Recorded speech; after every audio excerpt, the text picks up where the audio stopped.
You see a lot of quotes, but this one really stops you in your tracks. The inaugural year. Not just another year of growth, but the actual beginning of a whole new era. It suggests a fundamental shift in how we buy and sell things online. So let's get right into it.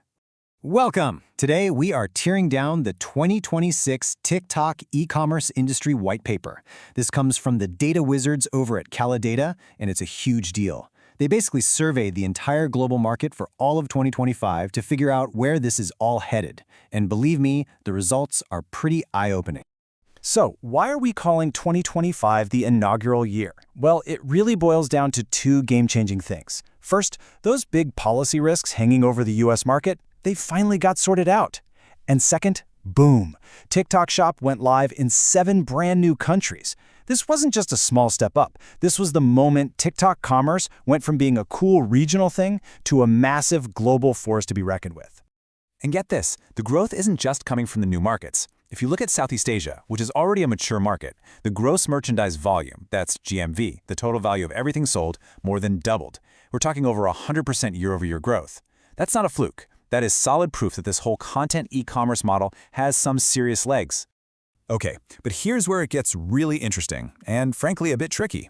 With this kind of massive, global explosion comes a ton of complexity.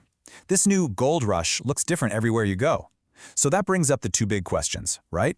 Where are the real opportunities hiding? And maybe even more important, what are the new rules of the game? To figure that out, we really need a map. We have to start charting these different territories. Because, as the data makes crystal clear, a strategy that absolutely kills it in one country could be a total dud in the one right next door. You have to play by the local rules. And this comparison just lays it all out. On one side, you've got Southeast Asia. It's mature, it's growing like crazy, and it's all about moving fast, being efficient, and scaling up. But then you look at a new market like Japan, and it's a totally different world. The growth is slower, and the entire game is built around earning trust and making consumers feel safe. You need two completely different playbooks. This really drives the point home. Just look at the top-selling categories in Japan. Beauty and personal care is number 1, pulling in over $18 million in just 6 months. These aren't just random impulse buys. These are things people put on their skin, on their bodies. You don't just click buy. You have to really trust the product and the seller.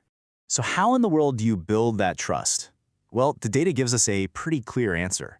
A massive 85% of sales from short-form videos in Japan didn't come from the brand's own accounts. Nope, they came from creators. In these new, more cautious markets, creators are not just some marketing tactic. They are the essential bridge that connects your product to the consumer. They are the source of trust. Okay, so we've established that where you sell is a huge deal, but the how is just as important. The Kalodata report zeroed in on one single factor that, more than anything else, seems to separate the winners from the losers in this new world. And there it is. One of the top experts they talked to put it perfectly. The thing that turns a good product into an absolute blockbuster isn't that it works better. It's something he calls content expressiveness. So, what on earth is that? Basically, it's about how many great stories your product can tell. A product with high content expressiveness has a bunch of different cool features or benefits that you can pull out and make a whole video about. You can show it in different situations, create different scripts around it. It's not just about what the product is, it's about how many interesting ways you can show what it does. And the report actually shows us how the top brands are putting this idea into practice. It's a 3-step process. First, they break their product down into every single possible selling point. Then, they build simple, repeatable video templates around those points. And finally, and this is key for TikTok, they absolutely master the first 3 seconds of the video with a visual hook that makes it impossible for you to keep scrolling. All right, we've gone through a lot here, from global market differences to the nitty-gritty of content strategy. So let's boil it all down. What are the 3 absolute must-know takeaways from this report for anyone looking at 2026? Number 1, hyperlocalization isn't just a good idea, it's mandatory. The days of creating one strategy and just rolling it out across the globe are over. Done. As we saw with Japan, you have to tailor your product, your videos, your entire approach to the unique culture of every single market. Takeaway number 2, your product's story is its real competitive edge. The market is just too crowded now.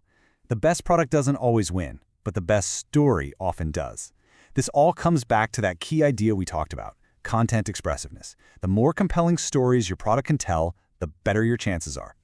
And number 3, and this might be the most important one, creators are your core engine. Seriously, especially in new markets where trust is everything. They are your direct line to authentic connection and, ultimately, to sales. Investing in creators isn't just a line item in the marketing budget anymore. It's a core business strategy. So, it all leaves us with this one big question to think about. As this gold rush starts to mature and things get more competitive, who's going to win? Will it be the brands with the deepest pockets for ad spend? Or will it be the ones who truly master the art of creating authentic, compelling content? That's the big story to watch.